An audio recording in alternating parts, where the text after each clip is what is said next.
Hi, everybody. Jen Hatmaker here, your host of the For the Love podcast. Welcome to the show, you guys. I'm so glad that you're here. We're in the middle of a series called For the Love of Facing Your Fears. Felt like the right time to do that. Felt like a conversation that a lot of us are having already in the community. So I thought, let's coalesce around it. Let's bring this to the show and onboard some really profound voices into this idea of facing our fears. Because we all have things that scare us. And it's not because we're doing life wrong. Like I mentioned this to my guest today, but fear in and of itself is a normal emotion. Like there is we can craft no such life to have no fear. So if that's not an option, if there's no here's a formula for not ever being afraid, well, then I'd be having that show.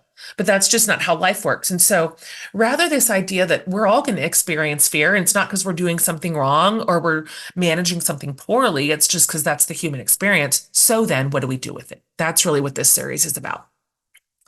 Um, I I have had recent experience with fear. Again, this is something I talk about in this particular episode, but I didn't grow up as a real scared person. Like fear was not a part of my worldview, really, or even just my personality. And so fear has been something new to me in the last 3.5 years. And I have deeply had to handle this conversation. Like, this is so under the skin for me. It's just right there. This was a huge portion of my life was, oh my God, I'm scared now. I'm scared of things I've never been scared of. I'm scared of things I didn't know to be scared of. I don't know what to do with fear because I have no practice here. Like, so this is a conversation that's near and dear to me.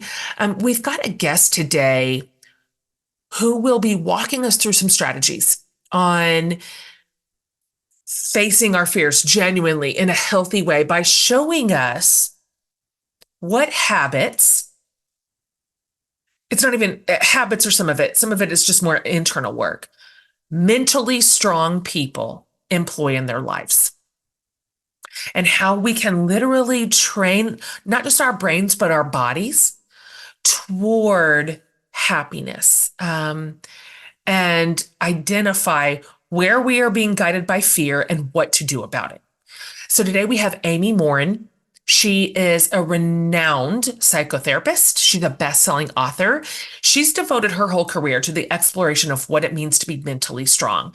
She actually had a talk called The Secret of Becoming Mentally Strong, and it's recorded as one of the most impactful TEDx videos to date. So her work focuses on the importance of emotional intelligence, resilience, and also understanding how certain habits, bad habits like indulging in self-pity or surrendering our power, two things we'll talk about today, can and will undermine our mental strength.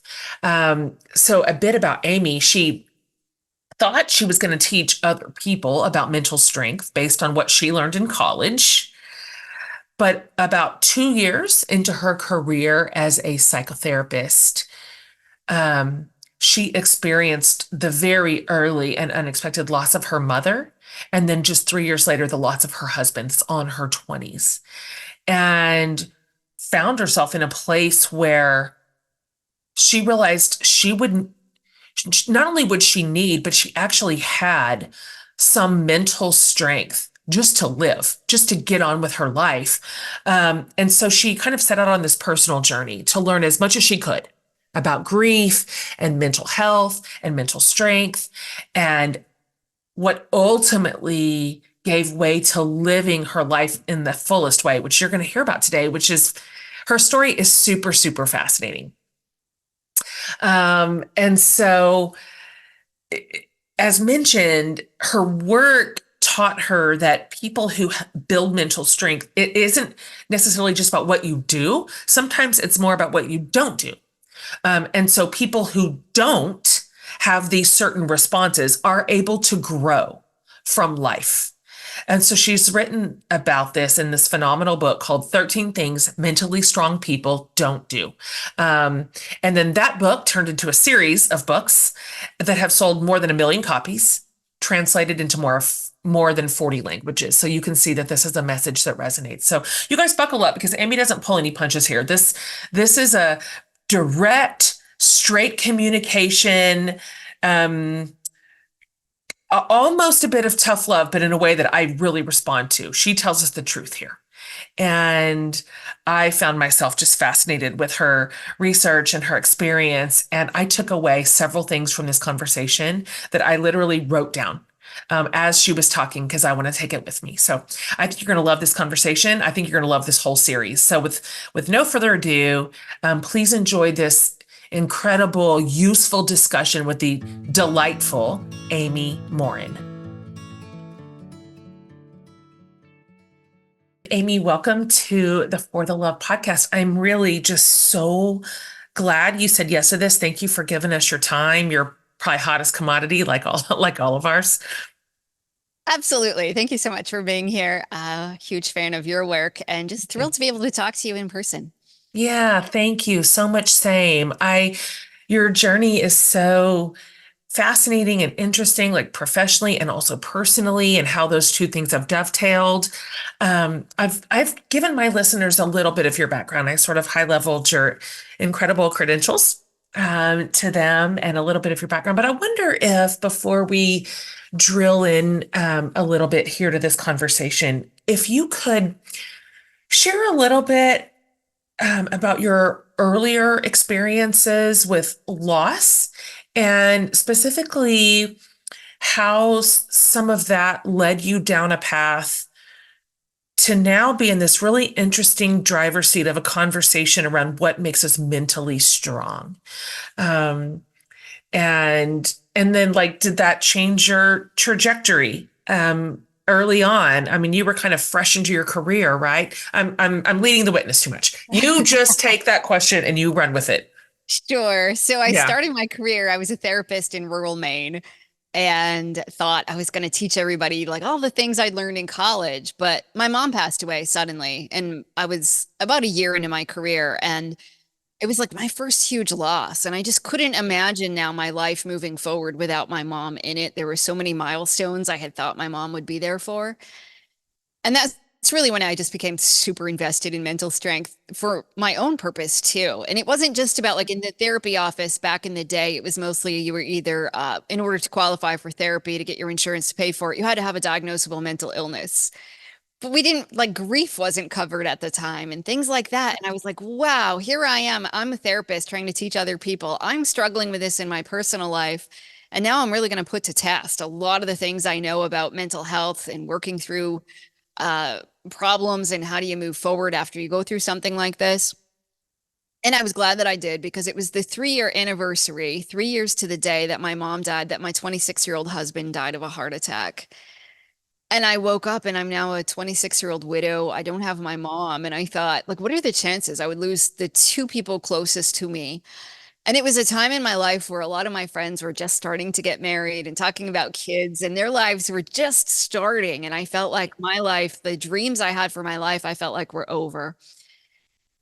But one of the things I didn't want to do was move. My husband had been the primary breadwinner, and without his income, I thought now I have to move. And the thought of packing up my house and moving was also overwhelming. One of the things I did was I started writing articles as kind of a side hustle because I thought I can at least do that after work and on the weekends. And then maybe I can keep my house for the time being because I didn't want to move until I was ready. I felt like I had lost so much. The thought of packing up and moving all of his stuff plus my stuff was just too much. And so a few years down the road, I wrote an article that was called 13 Things Mentally Strong People Don't Do, based on my own experiences. But in the moment that I wrote the article was actually another really dark time in my life. By then I was remarried and life was starting to look better. I had moved to a new house on my own and finally felt good. But then my father-in-law was diagnosed with terminal cancer. And I just remember thinking like, this isn't fair. My entire last decade, I just grieved and I didn't want to lose somebody else. And I wrote this letter to myself based on what I knew. And it was because I thought, Amy, if you just don't do these things today, you'll get through today. And that was all I needed in the moment was just some words from myself about how do I get through today. And I put it on the internet hoping a few people would read it, but 50 million people read it. And that's why 10 years later, I still get to talk about mental strength. I've written 6 books now, and my life is completely different. I now live on a sailboat in the Florida Keys. I no longer live in Maine, and I get to do really cool stuff that I would have never even known were possible. So while I wish I hadn't had to go through all of those things, going through it certainly led me on a completely different path, both personally and professionally. I have a million questions. Um, Not the least of which is what is it like to live on a sailboat? I It's mean, who lives on a sailboat? Like, I know, right? what a story.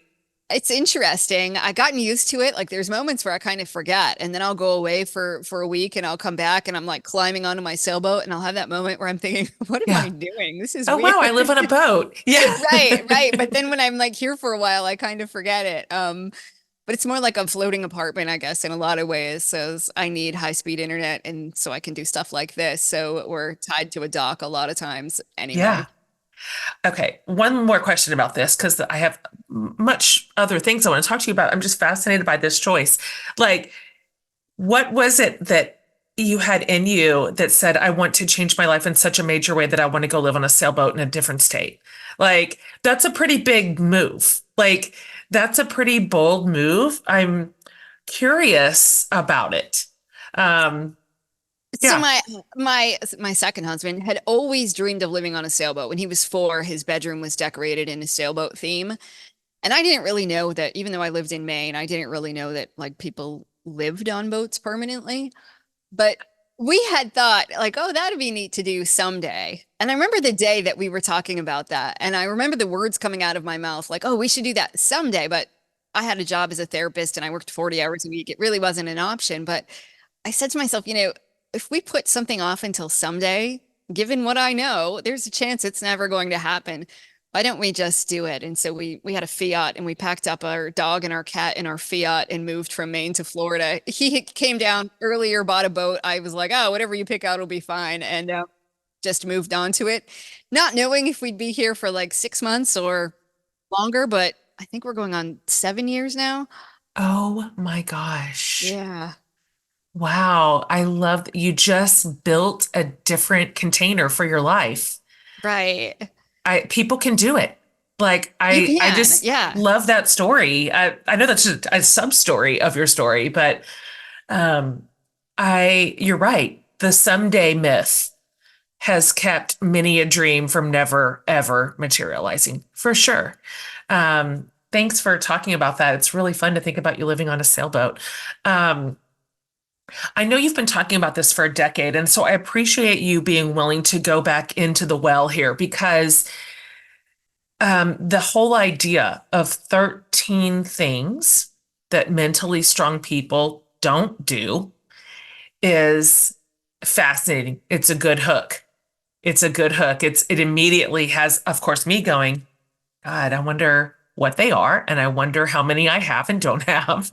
And so I wonder if you could just maybe, we're not going to talk about all 13, but could you maybe talk about the top, I don't know, whatever, 3 or 4 of them that I'm not asking you to rank them because I don't know if they could be ranked, but if maybe you talk about the top couple that feel maybe the most impactful to you or were in your life or in your story or something that you can draw on personally that you went, this one's a biggie.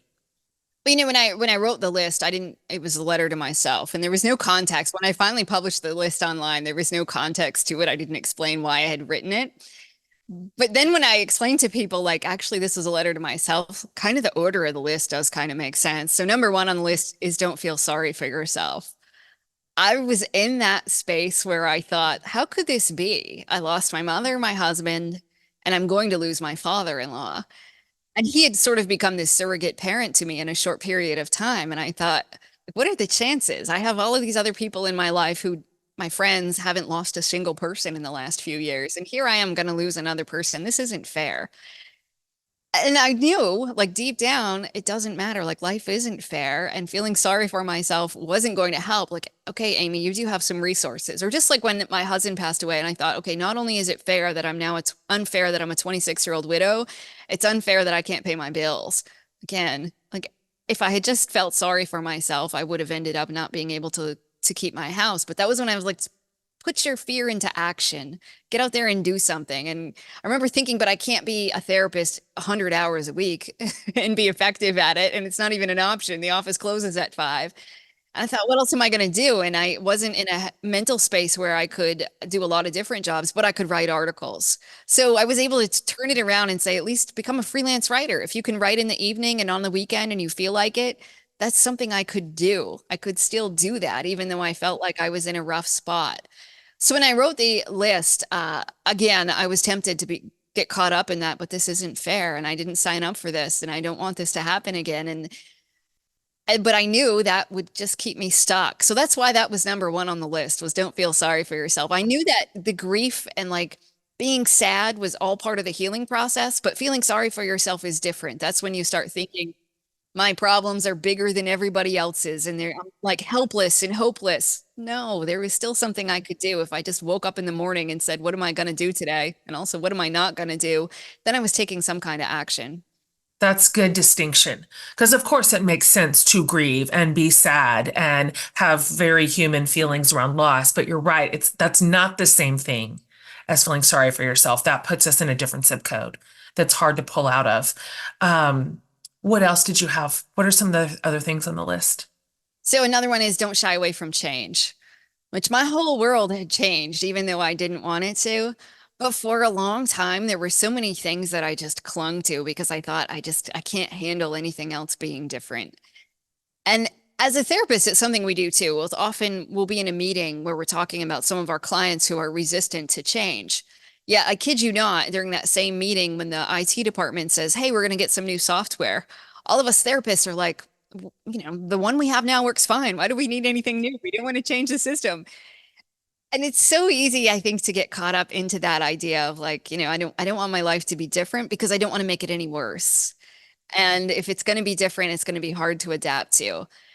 And so for me, I knew like, oh, okay, I could adapt. I just had to adapt to some awful things that happened, but I could adapt to smaller things too, but I had to be open to that experience. Hmm. We are famously resistant to change. That is such a human condition. And yet, when I think about it, um, probably my greatest seasons or moments of like growth and even excitement are just on the other side of change. Whether I chose it or it was chosen for me. Really, either way, honestly. I had changes thrust upon me in my life in recent years that I didn't want and I didn't choose, and yet here we were. And so now it's interesting to look at some levers that ended up pulling in my life that I am profoundly better for, profoundly. And things are different and improved. And so it's so strange that we have to steer into the very curve we're afraid of.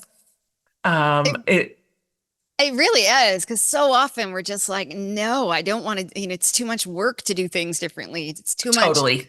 effort. It feels scary. So if it feels scary, I Uh, don't want to do it.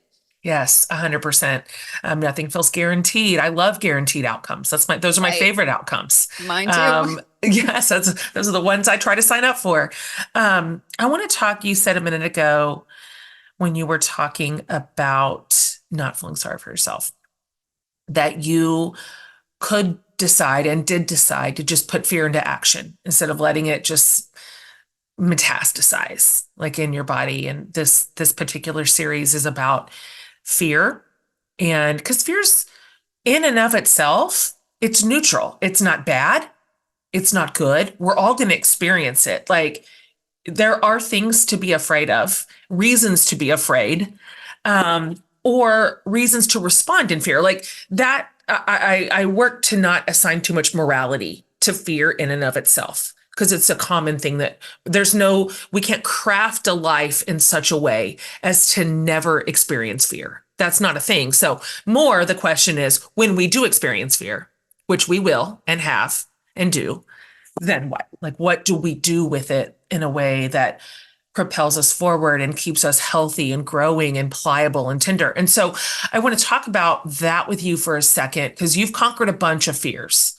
Um, all kinds of stuff, frankly. And then, your TED talk, The Secret of Becoming Mentally Strong, it's one of the most viewed TEDx talks of all times, which is incredible. Because there's a lot of good ones to pick from. And yet, even then, you had to overcome a fear of public speaking, which, by the way, talk about a common fear. I think I read somewhere, I read somewhere that of the like most trackable fears in the American public, that public speaking is number one. Um, and number two is death. So, like, people would literally rather die. They would rather die than speak on a stage. It's so scary. So, I think I'd like to hear you talk a little bit, excuse me, about your approach to fear specifically, because there's different buckets here in your story, certainly, but really in ours. There's loss, there's grief, there's suffering, but fear is kind of its own. It's kind of its own animal. And so I'd love to hear your advice about facing fear, about um, how to approach it, how to think about it, how to respond to it. What have you learned in your life um, that you have been able to process fear in a way that feels healthy and good? And, a funny thing happens when your biggest fears become true. I would say as a kid, I had horrible separation anxiety from my mother. And my biggest fear would have been that something would happen to my mom. And then it happened. And after my mom died, I remember thinking like, gosh, what if something ever happened to my husband? I couldn't stand it. And then guess what? I lost my husband. So it's like my two biggest fears in life happened. And before that happened to me, I lived my life trying to play it safe. If something felt scary, I didn't do it. And I was the really shy kid. And so my sister and my best friend spoke for me, so I didn't have to speak. If I wanted to ask a question, I would just whisper to my friends and they would do it for me. And so the thought of like ever speaking, I mean, it was like a joke at school. I went to a really small school, but everybody knew like if Amy has a question for the teacher, her friend will ask for her, sort of a deal. And so, but it was at my husband's funeral that I gave the eulogy. And for the first time in my life, I didn't care if I stumbled over my words, if I looked stupid, if I said something out of line, because I thought I had stories that I wanted the audience to hear about my husband that they didn't know. And so for the first time ever, it wasn't about me. It was about like delivering a message that I thought was important. And I think that shift in my head, two things happened. The first one was I realized when scary things happen, I'm more adaptable than I would have ever given myself credit for. I can handle it. But the other thing was also like, it's not always about me. Just because something feels scary doesn't mean it's dangerous. Like social activity is not that scary. Speaking up and embarrassing yourself is not the end of the world. And that even though, our fear meters in life are often super faulty. We think if something feels scary, we shouldn't do it. And then we don't. And I lived a lot of my life like that. Like if it feels scary, just don't do it. Well, that's the perfect recipe for depression, say, because we live a really safe life and you don't go out there and figure out how exciting things can be and how much you're capable of doing. You live a really small life. And it really wasn't until these things happened to me that suddenly I thought, so what? If I get up there and I give a TED talk and three people watch it, like it's not the end of the world. You might as well do it. And even if it feels scary, do it anyway. And so I think a lot of the things in life, like, oh, move to a sailboat. If it doesn't work out, move back. It's not a big deal. But before that in my life, I would have thought, oh my goodness, what about this? And what about that? And I would have come up with a million reasons why I shouldn't do it, as opposed to a million reasons why I should. And yes, maybe it won't work out, but it also might be the adventure of a lifetime. And that attitude has helped me take way more risks and face a lot Mm. more fears. I love to hear you talk about that. I was in therapy pretty intensely the last couple of years, and I am not a person who's naturally afraid. I never have been. I didn't grow up in a house that made me feel afraid. I just didn't, I went through adulthood feeling kind of shiny about the world and not afraid of it in ways that other people were. And so, getting divorced after 2.5 decades, being on my own for the first time, I was all of a sudden afraid of everything. I did not know how to handle it. Like I didn't have muscle memory for it. I really hadn't had a lot of practice. And so I just remember thinking, well, I guess I'm going to die of this fear because who can live with this? Like who can just walk around feeling like this all the time? Do people feel like this all the time? It was so debilitating. And one of the helpful tools that my therapist put in my hands, which is something I kind of just heard you say, was she'd have me parse out a fear. Because for a while they were just an amalgamation of everything all into one big terrifying hairball. Like I couldn't pull it all apart. It was just doom.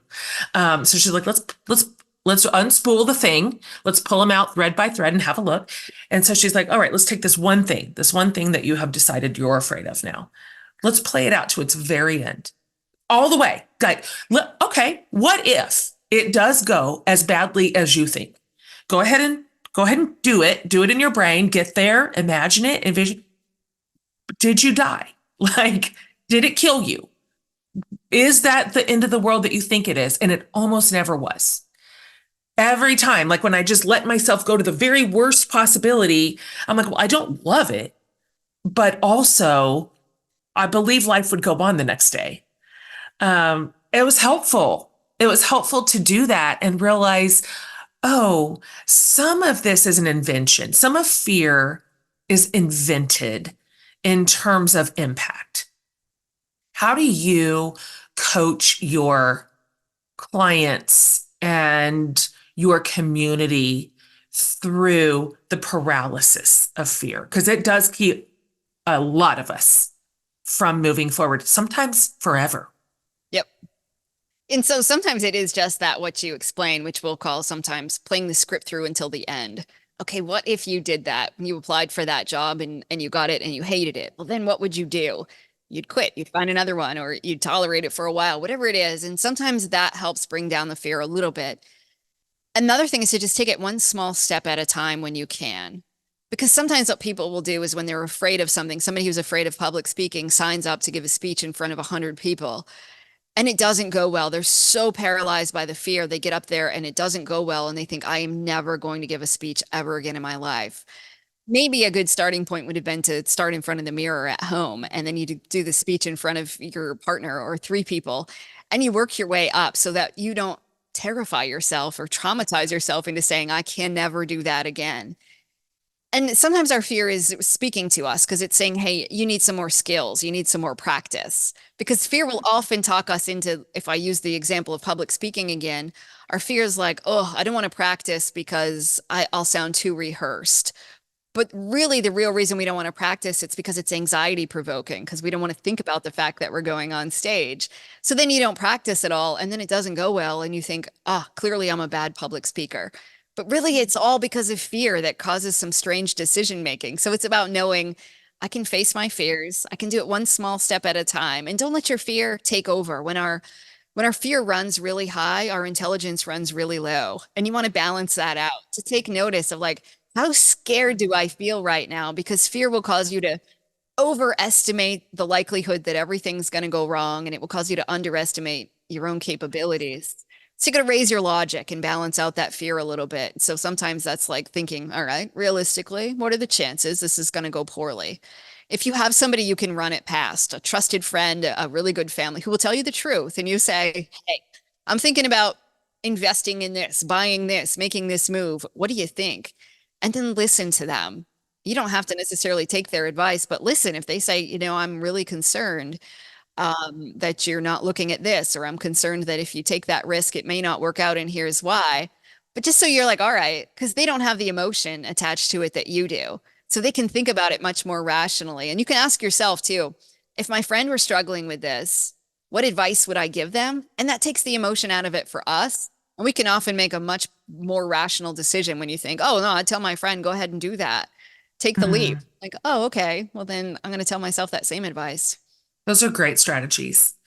I also find for me, this may be specific to me, but I don't think it is because my community confirms this experience a lot in their lives as well. But a lot of my fear tends to spike in the middle of the night, or in a moment where I'm feeling vulnerable. I haven't slept, or I'm just lower capacity for whatever reason. I'm tender in some way, or and that is like fear's best invitation. That's when fear wants to come to me and just give me a whole story about my life.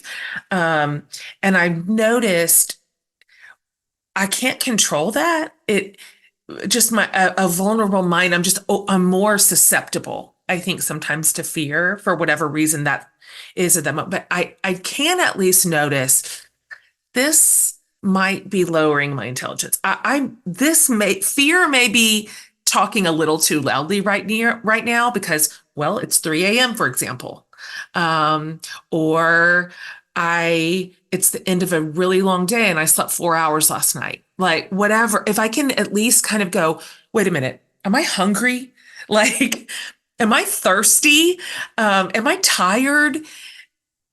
I can at least say, well, this fear is what it is. I have it. It's spinning a yarn, but I don't have to listen to it. I don't have to give into it. So I'm curious if, as a therapist, you have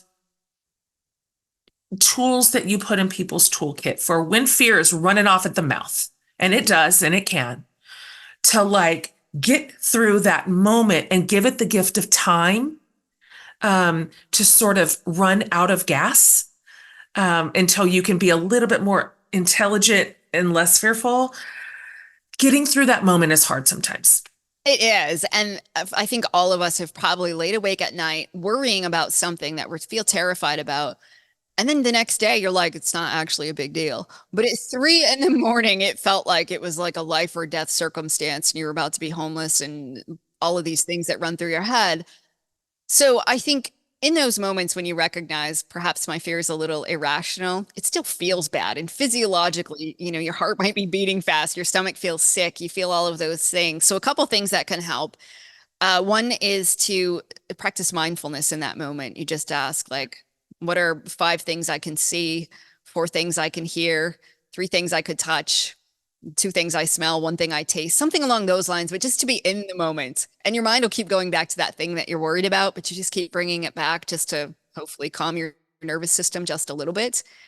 And there's tons of breathing exercises. My favorite one, because most people come into my therapy office and they're like, somebody taught me this breathing exercise, but it's like 5 breaths in and 4 out and hold it for 4. And they're like, but I don't remember it. So the simplest one is what we call smell the pizza, where you literally just pretend like you're smelling a piece of pizza. So you breathe in slowly through your nose and you just hold it for like the count of 4. And then you pretend you're going to blow on the pizza because it's hot. So you blow out through your mouth like you're cooling the pizza off, and you just blow out slowly through your lips. Do that like 3 times. And it calms your brain and your body just enough sometimes that it takes the edge off so you can think a little more clearly. So those are some things that help in like 3 in the morning kind of stuff when you're in bed. If it's the middle of the day and you're sitting at home and you're like ruminating on something, you do what we call change the channel, which is get up and go do something. Don't let yourself keep spinning over and over and over again. You might be like, I'm going to spend 5 minutes cleaning the kitchen. Or I'm going to call a friend and I'm not going to talk about this thing. I'm going to talk about something funny, or I'm going to ask them what's going on in their life and I'm going to listen. Because if you just get your brain off of it for a little bit, it calms you down enough that when you go back to thinking about it, you might be a little bit more rational and you can think about it a little more clearly.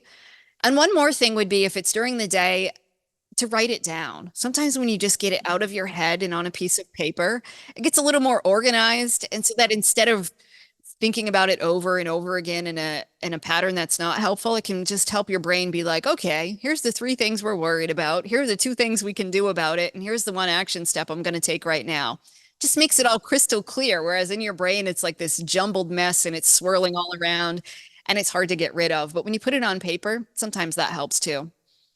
Those are so good. And what I love about those suggestions is that those are accessible to every human person. Like, you don't, there's, as you well know, and I do too, there's so much to be gained and gleaned from therapy, or that is not accessible to everybody. It just isn't. Not everybody can afford it. As mentioned, our mental health care is still unsubsidized, and as if it's not a part of our actual health care. But that's another conversation. But everybody can breathe. Everybody can change a channel. Everybody can walk outside and walk around the block. That's so everybody can grab a pen and write on a piece of paper. It's analog. And it's so, I remember early on in my kind of recovery process, I, for the first time in my whole life, because as mentioned, I'm not a naturally fearful person. That has not been my story. And then all of a sudden to have that much fear baked into my bones is like it overloaded my system.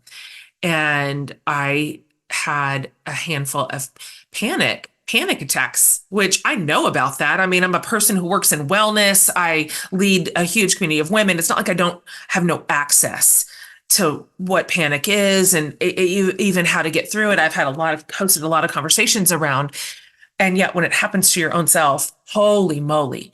And so I remember between all my people who helped me intervene, like my GP and my therapist and every kind of thing, them saying about the breathing. I'm like, come on, man. Like, I had to pull my car over to the side of the road. Like, I need some serious help. And they're like, the breathing. I'm like, it's so weird how we have some of what we need baked into the sauce to calm our own nervous system. Like, I just tell people, don't knock it until you have breathed your way through a panic attack. One of my tricks kind of goes back to your embodiment, your mindfulness, which was I would just do a little pinch, like, okay, there, I feel my skin. Here I am in my body, like it was the dumbest thing in the world. When my therapist suggested, I'm like, give me some real help. Like, I don't tell me to pinch my wrist. And yet these were some of the tools that really worked. And I hope people listening don't like roll their eyes at the simplicity of it, because it really will pull you through. And I agree. I think when I was at my lowest points and I would get, a lot of the same tips and advice, and I was thinking and even though I'm a therapist and I'm thinking the exact same things, like, I want you to give me something that's going to take not just a little bit of the edge off. Like, I need you to really help me at 3 a.m. What am I going to do? But that's it. That sometimes those are the best tools we have. And then when we start using them, like, it empowers us to know, like, okay, I do have some skills and resources. I do have some strategies. I have a toolbox that I can reach in and figure out, what am I going to do for myself right now? Mhm. It's true. And it's not that those things solve the problem, but what it does is it pulls us out of that fight or flight space. It pulls us out of the panic. It pulls us out of the spiral enough to be a little bit more thoughtful and reasonable about what's actually on the table. And that's the best we can hope for. I always want you and your compatriots in your job to fix the problem. Like, I'm like, that's why we're paying you. Fix the problem. Like, how can I not? But that's not the deal. Like, problems are problems. It's more like the management of them. I'd love to hear you talk about a couple of the maybe more surprising or um, a couple of the 13 things that people wouldn't necessarily imagine create mental strength, or the lack of course. Would you talk about some that are maybe a little less obvious? Sure. One of them would be, don't give away your power. And this one, there was a lot of confusion when people first hear it, like, wait, what do you mean? But it really boils down to those times when we say something like, my boss makes me work late. Well, did your boss really force you to work late? Like, it's a choice. Yes, you might get fired if you didn't do it, but it's still a choice. Or when you say, my sister drives me crazy. Like, does she actually drive you crazy? No, maybe you don't enjoy her behavior, but that's different. But so often we put it on somebody else, that they ruined my day, they wasted my time, they had this huge effect on me. The truth is, like, nobody can make you feel bad about yourself. Nobody can make you feel anything. We're in control of our time, how we spend it, who we spend it with. So taking back your power is all about just stepping back and realizing, like, okay, these are my choices. This is my day, my life. How do I want to spend it? Do I need to set a boundary? Do I need to at least change my language so that I'm not saying other people are forcing me to do something, as opposed to just recognizing, I really don't want to do this, but I'm going to do it anyway. Big difference between I had to do this. In our minds, that makes a huge difference because it takes away that victim mentality that we all sometimes want to use sometimes. Yeah. Because it's tempting. I mean, it's easier to blame other people for my problems than to. And then I'm like, oh, and I can't fix it, so I don't have to do anything about it. But that's Oh what my God. keeps us stuck in a place of misery. Oh, I feel like you've been spying on me. That's all the stuff that I learned in my work around codependency. That it is so tidy to just have an outside source to blame. It's so much easier. And then requires nothing, or at least less of me because it wasn't my fault. Um, and that isn't how life works. Our problems are our responsibility, no matter what we think, no matter, it's the worst, the absolute worst. Can you give us one more? Yeah, I would say that mentally strong people don't feel the world owes them anything. And this one, like people will say it to me, like, that's great. You got to write a book because you went through a lot of hard things. But like, I wasn't owed a book deal just because I went through hard things. Like, life does not work like that. There's nothing that's going to be fair and equal. But people so often think, like, if I work really hard, then I deserve success. It doesn't happen. There are a lot of people out there working really, really hard who don't make a lot of money. I mean, if it really worked that way, like I guarantee there's a mom in a foreign country who's carrying water for her family who's outworked me every day of my life, and I don't think she makes as much money. But I hear a lot of that where people are like, well, I did all of this work, so I deserve good things to happen. Maybe you are an amazing person and maybe you have worked really hard, but the world doesn't owe you anything. And I've gotten some pushback from that. People who claim, when you're a nice person, you deserve great things to happen back to you. But as far as I know, there's nobody out there that's making everything completely fair and equal to us all the time, no matter how nice of a person you are or no matter how hard you've worked. I like this tough love approach. I do, because I think these are the narratives. Now, I don't know what your observation is here. I don't feel like these are the narratives my parents' generation got. They had a different idea of the world. Their work ethic was different. What they felt like they were owed was different. Like our my age, I'm 49. We started getting this message that if you put these ingredients into the soup pot, this is what you will get. Period is how the world works. The next generation has really heard it. They have really heard like you should expect your dream job at age 23. You shouldn't have to do work you don't want to do. Like if somebody makes you, I don't know that this is getting better. This messaging is my point. And so we need your idea more than ever. This idea of I am not a victim. I am not like deserving of all the world's gold stars. This would change our lives. Like, it's not mean what you're saying. Do people feel like you're being mean when you say that? Is that the pushback? Yeah, sometimes I'll get those comments from people who are like, if I went to college and I worked really hard, then I deserve that six-figure job right away. And I think to your point too, it does stem from in the 80s, we had like the self-esteem crisis. So they thought they were doing us all a huge favor at school by trying to build us up and tell us we were the best and the most amazing. And then we came into the everybody gets a trophy idea. And you combine that with the world too, where now almost anything happens in an instant now that we have the internet. So all of those ingredients, I think, do make us think like, well, I did this, this, and this. I checked off all the boxes, so I deserve it right now. But that's not really how self-change works, or that's not really how so many things in life work. They take time. They do. I've got a daughter. My youngest is about to turn 18 in a couple of weeks, just drifting around. Can't figure out what to do next. But yeah, she stood in my bedroom last night, in this house last night, and said, I am good at numbers and I'm interested in like money, but maybe I don't really want to work at a bank. Maybe I'll just own a bank. I'm like, good idea. Let's just own a bank. What in the world? So yeah, I love this approach, and I think to your point, and I'd like to kind of start to land it a little bit, but and I probably should have asked you this at the very beginning, but can you talk about what you see as the like advantages to mental strength? Like, what does it mean? Why should we care? Why does anybody really want to be mentally strong? Why is this work worth our effort and our attention? And what do you see both in your personal life and in your practice of the results, really?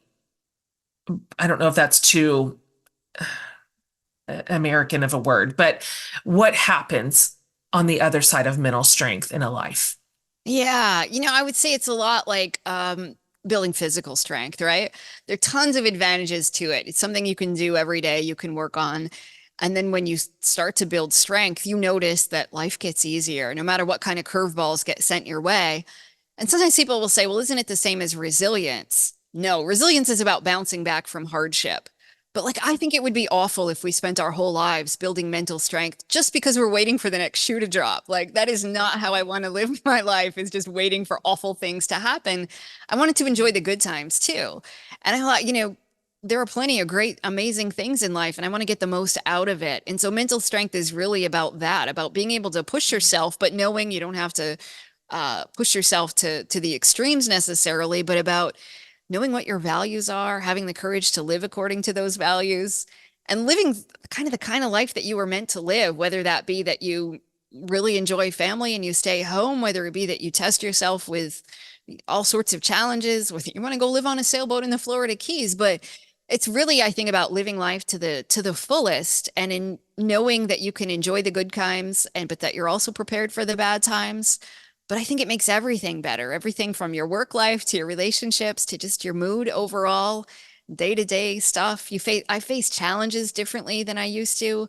I experience my emotions are different. Like, I'm no longer afraid of feeling afraid, or I'm no longer struggling with so many things that I used to struggle with. So I think it just makes everyday life so much better. That's lovely. Is there any one habit that can still jump on your shoulders ever? That you go, Uh, this is the one I still have to kind of knock down like a whack-a-mole a little bit. Yeah, if I'm honest, like I've been talking about the list for 10 years. I still do all the things on the list sometimes. So it's definitely not I'm never going to do these things. But, I would say like giving away my power, I would still have moments where I'm like, oh, I have to do this today. That's And I'm right. like, They're making Amy, me. right? Like, Amy, you don't have to do it. If you don't want to do it, don't do it. So I still have moments, and I think old habits die hard. And for a huge period of my life, I had the kind of language that implied things, life was happening to me, not that I was living my life. So it still takes practice, and I'll still catch myself and have to reframe those thoughts and comments that I have. Yeah, me too. Before I ask you this last question, we've barely scratched the surface. There's so much under each and every one of these. There's plenty we didn't even mention.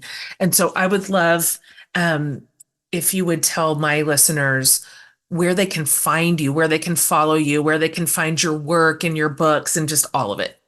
Sure. So my website's the best place, which is Amy Morin, LCSW is in licensed clinical social worker.com. And in terms of social media, the one I'm most active on, it would be Instagram, where you can Yeah, find me at Amy Morin Author. perfect. And listeners, we'll round up all of it for you. We'll get every Amy link that exists, and we will put it in your hands to follow and to learn because this your work is so important and relevant to every human person. So there is nobody outside the purview of this human life or these practices that really do matter, and they really can change a life. They can. Last question. I ask everybody this, every series, every guest, and I would love for you to feel free to answer this however you want. So you can be like as earnest as baby Jesus, or you can be like absurd, like somebody who lives on a sailboat in the Florida Keys, for example, might be. Um, I borrowed this question from Barbara Brown Taylor. She's a priest that I love. What is saving your life right now? Hmm. I would say, uh, I would say friends and family. If I've learned anything, it's that the people in my life are by far the most important thing of getting through the good times, but also the bad times. So I would say I'm fortunate to have amazing friends, family, and an amazing husband. Mm, Me too. Everything except the husband part. Yeah. By the way, I meant to tell you early on because I know it was your kind of homeland. I spent a month in Maine um, for kind of accidentally. That's a longer story, but for what I called me camp. Um, and I sort of accidentally did it because it was in service to and coming alongside a kid who was struggling and going to a camp in Maine for a month. And I said, I will just go near you. I've never been to Maine. I will be within an hour and a half drive. So if you need me, I can be there in my car in an hour and a half. So it was just a safety net I was creating. And so then I was like, Google, what's in Maine? Where do I go? How can I Right. stay there for a month? And I stayed for a month in Bar Harbor. Oh, that's a beautiful part of the state. It was a life-changing, it was a life-changing experience. I went by myself, traveled by myself, did a whole thing by myself, called it Me Camp, and it turned into a thing that I now do every summer, where I travel to somewhere precious like that, real small, very bikeable, very walkable, very small town, off the beaten path place, and stay for a month by myself. I So love that. That is Maine so was my cool. inspo. What a Glad to hear beautiful it. place. Yeah, it's Where were you at, by the way? so I was more in central, like I'm Yeah. north of Bangor. So Yep. kind of in the woods of Maine. I still have a house Yeah. there. I went back there Oh, over the holidays, but you did. I did. Yeah, that's where my kiddo was, sort of in central, woodsy, beautiful Maine. I just couldn't believe it. I just kept walking. People live here. Like, this is incredible. I'm happy to hear that you still have your house. Um, Thank you for being on the show today. Thank you for your incredible work and your messaging and your willingness to share it with my community for sure. And for me, like I heard some things that you said today that I immediately put into my heart, like, you know, I need this today. So I'm so delighted to have met you and I'm just cheering for you. Thank you for all that you do in the world. It definitely matters. Thank you so much for having me. It's been an absolute pleasure to talk to you, Jen. All right, you guys. Fantastic conversation. There is more that we didn't even touch on. So I know you are going to want to follow Amy and kind of see the full scope of habits that she has discussed today. If you go over to jenhatmaker.com under the podcast tab, I will have everything about this episode, the episode itself, the show notes, and then we'll have all the links to Amy's work and her website and her socials and everything you need to follow her if you are interested in hearing more, because there is more. I'm sorry we cannot always pull everything into one podcast, but she has a lot to offer us, and I feel really drawn to her message and challenged by it today. This series is all like this. I find it so useful, and knowing that fear is a ubiquitous part of the human experience, and so this place to gather around strategies and habits and sort of mental approaches to what we do with fear when it comes, because it will come, is to me just so incredibly useful. So I'm cheering you on, whatever it is you're facing in your life right now. And I'm excited to hear about it. So thanks for responding in the comments. And more to come in this series, you guys. We are so hopeful that this particular series serves you well and means as much to you as it means to us. All right, you guys. On behalf of me and the whole podcast crew, we sure love you. See you next week.